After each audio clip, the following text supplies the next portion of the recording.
নির্বাচন হয়ে গেল এবং আমি ব্যস্ত ছিলাম, আবার স্কুল কলেজ সব বন্ধ হয়ে গেল, তো কুইজ বিতরণ হবে কীভাবে?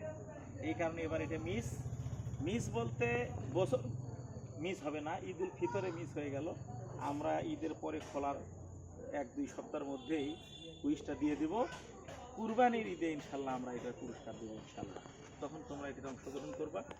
আমি দুটি কথা খালি, 1 নম্বর কথা হলো আমাদের ব্যক্তিগত জীবনে প্রত্যেকেই আল্লাহর হুকুম মেনে চলা উচিত, ইসলামী শরীয়ত মেনে চলা উচিত, কি বলো?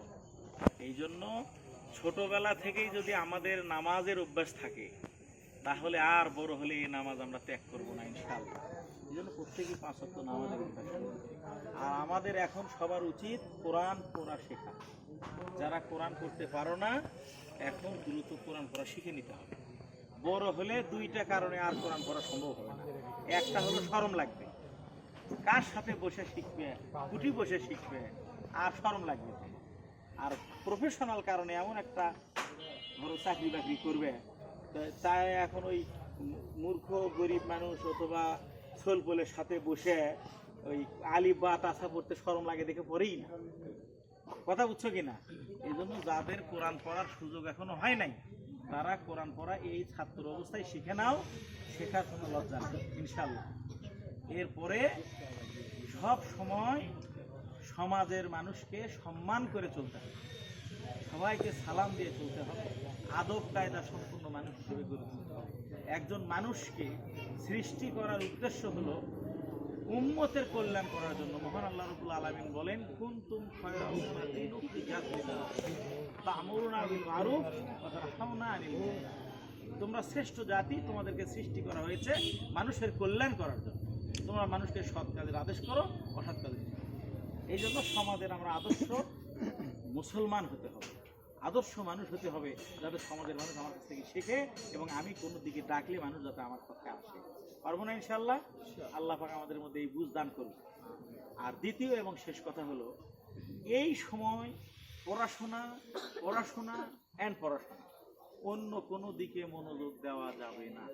মনে রেখো, আজকে কষ্ট করে পড়াশোনা করবা, 5টা বছর পড়বা, 7টা বছর পড়বা, আল্লাহ যদি হায়াত রাখেন সারা জিন্দেগি ভালো কাটবে, ভালো একটা চাকরি পাবে, শিক্ষক হবে, ডাক্তার হবে, ইঞ্জিনিয়ার হবে, আইনজীবী হবে, সরকারি চাকরি করবে বা বেসরকারি চাকরি করবে, ভালো প্রতিষ্ঠানে চাকরি করবে, সমাজে একটা অবস্থান তৈরি হবে শিক্ষিত হিসেবে, গ্রাজুয়েট হিসেবে।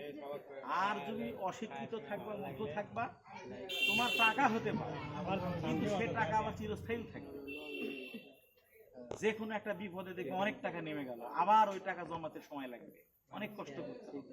আর জীবনের সমাজে কোনো পরিচয় থাকবে না। কি তোমার পরিচয়? গৃহস্থালী কোনো পরিচয়? সুতরাং আমাকে আত্মমর্যাদাশীল হিসেবে যদি সমাজে গড়ে উঠতে চাই তাহলে আমার একটা পরিচয় লাগবে।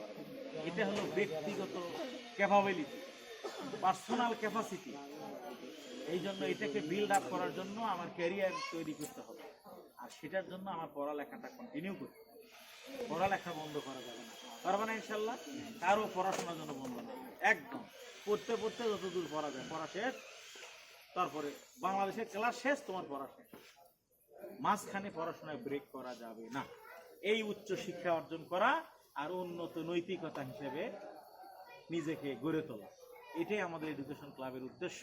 তোমাদের মাধ্যমে আরো ছাত্র ভাইদেরকে আমাদের এই কাজে সম্পৃক্ত করবা ইনশাল্লাহ। এই আশাবাদ ব্যক্ত করে তোমাদের সবাইকে আজকে কষ্ট করে রোজা রেখে এসেছো আমাদের দাওয়াতে সাড়া দিয়ে, এই জন্য তোমাদের সবাইকে ধন্যবাদ জানাচ্ছি। ভবিষ্যতে এডুকেশন ক্লাবের নামে যে কোনো প্রোগ্রামের দাওয়াত পেলে তোমরা সেখানে উপস্থিত হবে এই আশা রেখে আজকে আবারও সবাইকে ধন্যবাদ জানিয়ে, বিশেষ করে আমার এখানে যারা কর্মব্যস্ততার মানুষ ছাত্র পার করে ফেলেছে, আমাদের ইঞ্জিনিয়ার সাজ্জাদ, তারপরে আমাদের এই যে এখানে আসছে জুবাইর, তারপরে আমাদের ফেনীগ্রাম থেকে শাহজালাল, এদিকে নূর নবী ইসলাম আসছে, আমাদের বিলিয়ন অ্যাসোসিয়েশনের শিববন্ধু উপজেলা সভাপতি, তারপরে আমাদের মাওলানা জিল্লুর রহমান আসছে। তোমরা সবাই আসছো, এই জন্য আমি তোমাদের সবাইকে আন্তরিকভাবে ধন্যবাদ এবং মোবারকবাদ জানিয়ে আমার বক্তব্য শেষ করছি। আসসালামু আলাইকুম ওয়া রাহমাতুল্লাহি তাআলা।